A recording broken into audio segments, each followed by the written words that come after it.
하나님 말씀 보시겠습니다. 하나님 말씀 사무엘상 3장 1절부터 9절까지 말씀 보시겠습니다. 하나님 말씀은 사무엘상 3장 1절부터 9절까지의 말씀, 신약성경 413페이지입니다. 구약성경 죄송합니다. 제 성경으로는 413페이지 사무엘상 3장 1절부터 9절까지의 말씀 찾으셨으면 제가 봉독하겠습니다. 이어 사무엘이 엘리 앞에서 여호와를 섬길 때에는 여호와의 말씀이 희귀하여 이상이 흔히 보이지 않더라.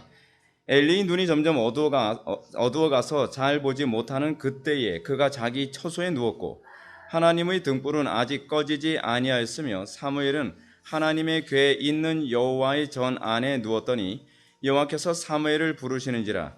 그가 대답하되 내가 여기 있나이다 하고 엘리에게로 달려가서 이르되 당신이 나를 부르셨기로 내가 여기 있나이다 하니 그가 이르되 나는 부르지 아니하였으니 다시 누우라 하는지라. 그가 가서 누웠더니 여호와께서 다시 사무엘을 부르시는지라. 사무엘이 일어나 엘리에게로 가서 이르되 당신이 나를 부르셨기로 내가 여기 있나이다 하니 그가 대답하되 내 아들아 내가 부르지 아니하였으니 다시 누우라 하니라. 사무엘이 아직 여호와를 알지 못하고 여호와의 말씀도 아직 그에게 나타나지 아니한 때라. 여호와께서 세 번째 사무엘을 부르시는지라. 그가 일어나 엘리에게로 가서 이르되 당신이 나를 부르셨기로 내가 여기 있나이다 하니 엘리가 여호와께서 이 아이를 부르신 줄 깨닫고 엘리가 사무엘에게 이르되 가서 누웠다가 그가 너를 부르시거든 내가 말하기를 여호와여 말씀하옵소서 주의 종이 듣겠나이다 하라. 이는 하니 이에 사무엘이 가서 자기 처소에 누우니라. 아멘. 이 시간은 오직 말씀이라는 제목으로 하나님 말씀 증거하도록 하겠습니다. 오직 말씀.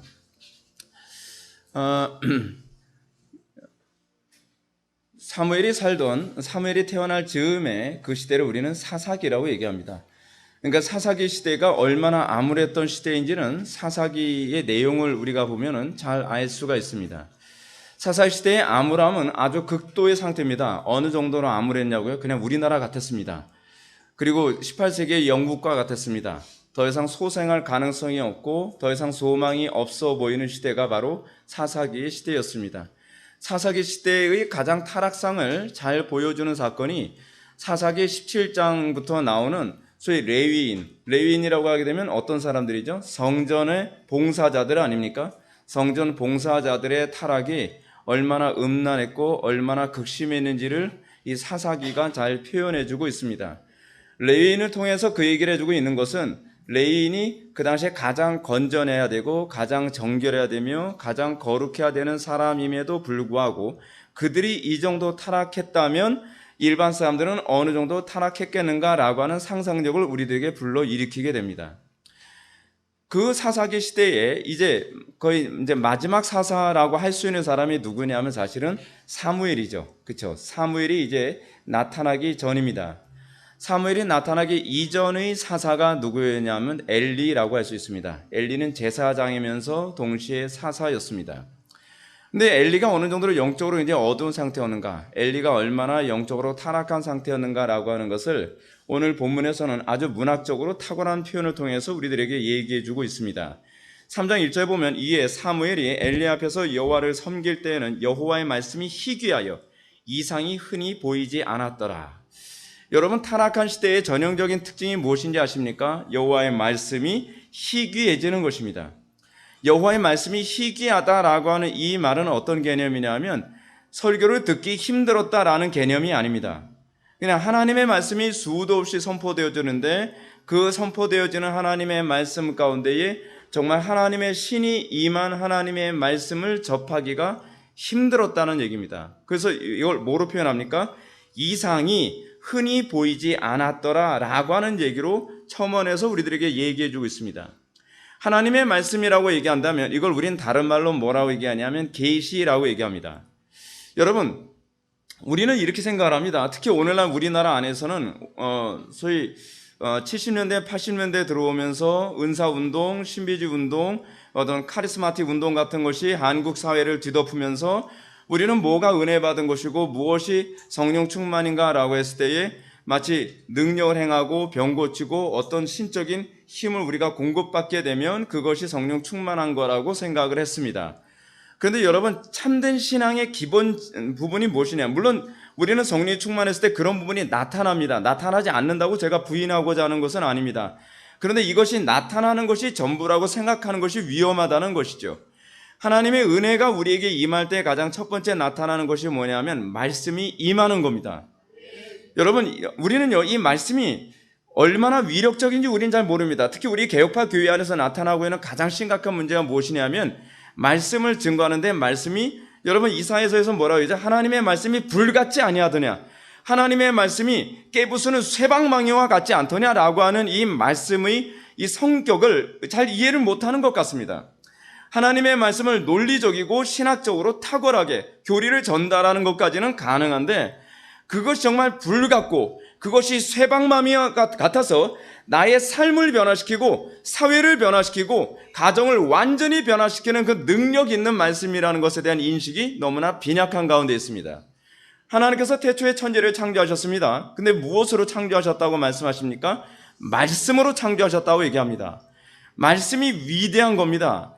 말씀이 우리에게 주어지기 시작하면 그때서부터 소망이 시작되어집니다. 말씀이 주어지기 시작했다면 비로소 생명이 움트기 시작하는 것입니다. 문제는 무엇이냐면 우리에게 그 말씀이 없다는 것이 문제입니다. 여러분, 이스라엘에서 가장 어두웠었던 때가 어떤 때인지 아십니까? 신구약 중간기입니다. 신구약 중간기는 여호와의 말씀이 그리 이상도 전혀 나타나지 않았습니다. 아니, 아예 참된 선지자가 등장하지 않았던 것이 중간기였습니다. 신구약 중간기 한 400년 가까이 되죠. 그 신구약 중간기 사이 안에서는 선지자가 나타나지 않았습니다. 그리고 이 400년이라는 기간, 이 침묵을 깨고서 등장한 사람이 누구였냐 하면 바로 세례 요한이었습니다. 세례 요한이 등장해서 하나님의 말씀을 대언하자 사람들은 흥분하기 시작합니다. 뭘 흥분합니까? 여러분들 잘 보세요. 세례 요한이 하나님의 말씀을 증거했다고 해서 세례 요한이 능력을 행한 건 없었습니다. 세례 요한이 기적을 행했다든지 세례 요한이 무슨 안진뱅이를 일으켰다든지 그런 거 없었습니다.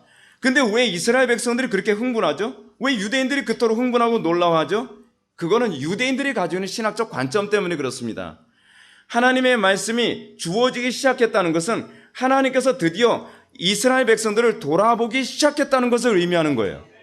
하나님의 말씀이 선포되지 않고 참된 선지자가 등장하지 않았다는 것은 하나님께서 이스라엘을 버렸다는 의미입니다. 하나님의 임재가 떠났다는 것을 의미하는 거예요. 근데 다시 선지자가 나타났습니다. 그건 무슨 얘기죠? 하나님께서 다시 유대인들을, 하나님의 백성들, 언약의 백성들을 돌아보기 시작했다는 겁니다. 근데 놀라운 일이 벌어집니다. 세례 요한이 등장하고 그리고 세례 요한이 예수님을 소개합니다. 그리고 예수님을 소개함으로써 어떤 현상이 나타납니까? 그 예수님에 관해서 요한은 뭐라고 표현하냐면 말씀이라고 얘기합니다. 말씀이 오셨다고 얘기를 하고 있습니다. 물론 헬라어의 로고스를 표현한 거죠. 근데 그 말씀이 오시고 나서 새로운 시대가 시작됩니다. 하나님께서 새로운 시대를 이끌어 가신 것은 성령 운동이 아닙니다. 하나님께서 새로운 시대, 새로운 삶, 새로운 인생을 시작하는 것은 하나님의 말씀이 여러분들 각 심령에 그리고 한 시대에, 한 사회에 하나님의 말씀이 제대로 증거되어지고 그 말씀을 받게 되었을 때에 이제 새로운 시대, 새로운 삶, 새로운 인생이 시작되어지는 것입니다. 여러분, 우리는 바른 말씀을 듣는다는 것이 얼마나 소중한지 아십니까?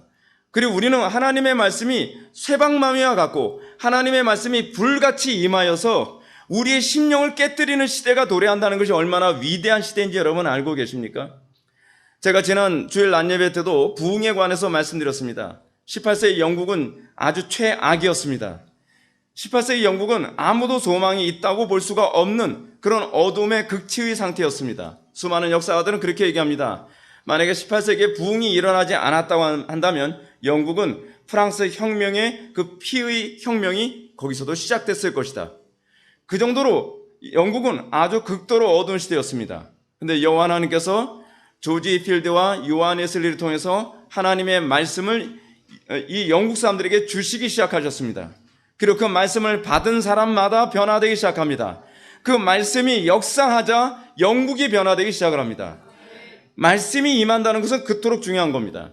자, 지금 사사기의 이 끝부분과 관련된 이 사무엘상에서 어떤 현상이 나타납니까?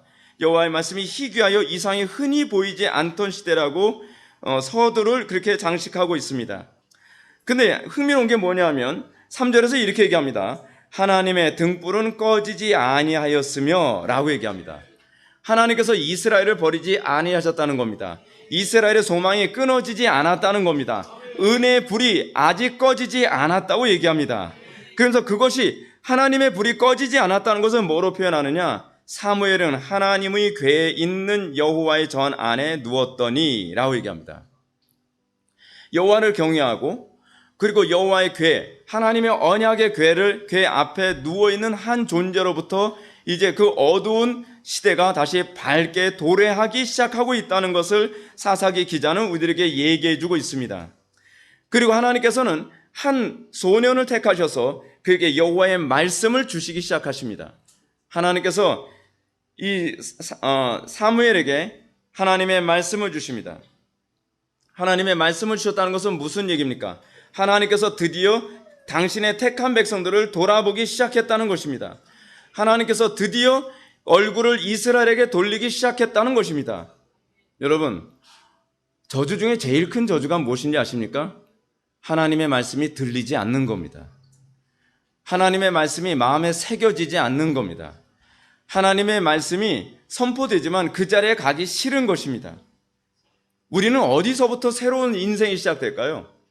우리는 수많은 어떤 프로그램, 그리고 우리는 수많은 내 인생을 바꿔줄 수만 있다고 한다면 우리는 어떤 세미나도 30만 원, 50만 원, 100만 원까지 들어가면서 그런 세미나에 참석하고 어떤 프로그램에 참석하고 그럽니다. 내 인생을 바꾸고 싶은 거예요. 근데 그거로 인생이 안 바뀌거든요. 근본적으로 바뀌지가 않습니다. 근데 새로운 역사가 어떻게 시작되느냐? 새로운 인생이 어떻게 시작되느냐? 여호와의 말씀이 임할 때에 비로소 시작된다는 사실입니다. 놀라운 일이 시작됩니다. 하나님께서 사무엘을 통해서 하나님의 말씀을 증거합니다. 그리고 사무엘에게 하나님의 말씀을 담아주자 그 당시 사사였고 그 당시 제사장이었던 엘리가 사무엘을 부릅니다. 너한테 뭐라고 하더냐? 이상하지 않나요? 사실은 누구한테 얘기했어야 되는 거예요? 엘리에게 얘기했어야죠. 근데 왜 하나님께서는 엘리에게 얘기하지 아니하시고 사무엘에게 얘기했을까요? 엘리가 듣지 못하는 것이었기 때문에 그렇습니다. 여러분, 엘리의 영적 상태는 뭐로 표현해주고 있어요? 여호와의 말씀이 희귀하여 이상이 흔히 보이지 않는 그 모습이 바로 엘리의 모습이었습니다. 그 당시 이스라엘을 책임져야 될 영적인 지도자의 눈이 어두워진 것입니다. 그래서 하나님께서는 엘리에게 말을 해도 엘리가 알아듣지 못하기 때문에 이제 새로운 사사, 새로운 선지자, 그리고 새로운 왕이 되는, 그리고 새로운 제사장인 이 사무엘을 선택하셔서 사무엘을 통해 새로운 역사를 시작하시고자 합니다. 그리고 사무엘에게 말씀하십니다. 그리고 어떤 현상이 나타나는지 아십니까? 꺼져갈 것과 같았던 이스라엘의 중기를 맞이하게 됩니다. 하나님께서는 이 사무엘을 통하여서 다윗을 세우게 하시고 그리고 그 다윗을 통하여서 이스라엘의 황금기를 맞이하게 하셨다는 사실입니다. 사랑하는 성도 여러분, 여러분들은 이번 수련회 기간 동안에 여러분들 무엇을 기대하고 있습니까? 여러분, 우리에게 있어서의 소망이 무엇이냐면 교리에 대한 지식을 머릿속에 담고 가는 것이 아닙니다. 여러분들 마음속에 하나님의 말씀이 새겨지는 것입니다. 여러분들의 가정에, 여러분들의 인생에, 그리고 여러분들의 삶 속에, 그리고 여러분들이 몸담고 있는 교회에 여호와의 말씀이 새겨지면 그때서부터 새로운 창조가 시작됩니다. 바울은 그렇게 얘기합니다. 우리는 그리스도 안에서 새로운 피조물이라. 우리는 어떻게 새로운 피조물이 되죠? 말씀을 통해서 새로운 창조가 시작됩니다. 우리의 인생은 말씀을 통해서 새롭게 창조가 시작되어집니다. 하나님의 말씀이 주어지게 된다는 것은, 그리고 하나님의 말씀이 강단에서 바르게 선포되어지고 천둥과 번개로 하나님께서 그 말씀을 선포하게 하신다고 하는 것은 무엇을 의미합니까? 하나님께서 이 대한민국을 버리지 아니하신다는 것을 의미합니다. 하나님께서 이 대한민국을 돌보시고 계시고 하나님께서 이 대한민국을 언약 백성으로서 삼으시며 하나님께서 이 대한민국에 결코 하나님께서 재앙이 내리도록 하지 아니하실 거라는 약속으로 봐야만 합니다. 그래서 이스라엘 백성들이 이 세례 요한의 등장에 대해서 흥분하기 시작한 것입니다. 세례 요한의 등장은 뭐예요? 하나님께서 그 백성을 돌보심을 의미했기 때문에 그렇습니다. 그래서 세례 요한의 등장과 아울러서 사람들이 기대했던 게 무엇인지 아세요? 로마의 학정으로부터 우리는 해방될 것이구나라고 생각한 것입니다. 그 정도로 하나님의 말씀이 대언되어지는 것, 하나님의 말씀이 바르게 성령에 의해서 선포되어지는 것은 그런 놀라운 하나님의 언약의 징조를 바라보게 만드는 표징으로 우리가 볼 수 있는 것입니다.